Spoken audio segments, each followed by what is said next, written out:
The family of the 15-year-old girl who was killed during a tragic attack on March 27th in Rockford created a GoFundMe in her honor Friday.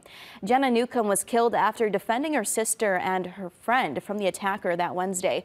To honor her memory, her family created Jenna's Bravery Fund. 100% of the proceeds will be donated to East High School. The funds will then be split between the girls' softball team, the dance team, and the theater department. At last check, the fundraiser had gained more than $3,000 out of their $50,000 goal.